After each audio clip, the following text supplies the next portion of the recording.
கிறிஸ்துவுக்குள் பிரியமானவர்களுக்கு ஆண்டவராக இயேசு கிறிஸ்துவுடைய இனிய நாமத்தினாலே வாழ்த்துக்கள். பிரியமானவர்களே, கடன் இல்லாத வாழ்க்கை என்ற தலைப்பிலே தியானித்து கொண்டிருக்கிறோம். நாம் எப்படி இங்கே வந்தோம்? திடீரென்று நாம் வரவில்லை. தேவன் நம்மை சிருஷ்டித்து படைத்து உருவாக்கி அவருடைய சாயலில் ஏற்படுத்தினார். தேவன் மனிதனை உண்டாக்கின பொழுது எந்த கடனும் கிடையாது.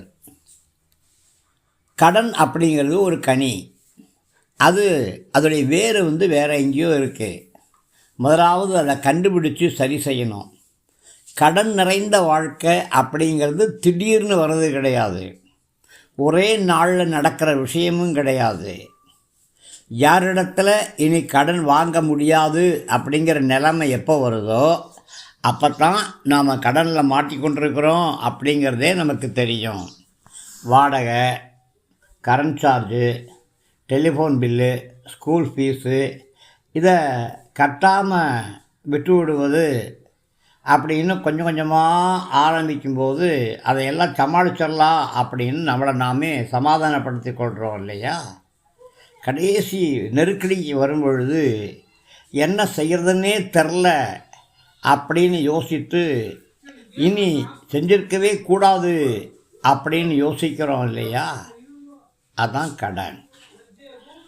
நாம் தாண்டி விடக்கூடிய சிறிய மேடு போல் வட்டி ஆரம்பிக்குது. அது வட்டிக்கு மேலே வட்டி, வட்டிக்கு மேலே வட்டி அப்படின்னு மலன்னு வளர்ந்து நாம் கடக்க முடியாத ஒரு பெரிய மலை மாதிரி வளர்ந்துருது. பிரியமானவர்களே, நாம் கடன் வாங்கக்கூடாதுங்கிற தீர்மானத்துக்கு வருவோமானால் முதல் படி நாம் வட்டி கட்டக்கூடாதுங்கிற தீர்மானத்துக்கு வருவோம்.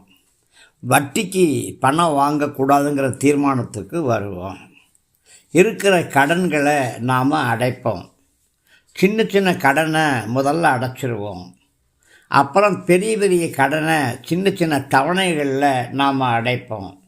இங்கே வாங்கி அங்கே கொடுக்கறது அப்படிங்கிற அந்த மைண்ட் செட்டை மாற்றுவோம். நீங்கள் எங்கே வாங்கினாலும் அவங்களுக்கு திரும்பி கொடுக்கணும். சில பேருக்கு வட்டியோடு கொடுக்கணும், சில பேருக்கு வட்டி இல்லாமல் கொடுக்கணும். ஆனால் தேவனிடத்தில் வாங்கி நீங்கள் மற்றவங்களுக்கு கொடுக்கும் பொழுது அவருக்கு நீங்கள் திரும்ப கடனாக கொடுக்க வேண்டிய அவசியம் இல்லை. கர்த்தர் உங்களுடைய எல்லா கடன்களையும் நீக்கி உங்களை ஆசீர்வதிப்பாராக. ஆமேன், ஆமேன்.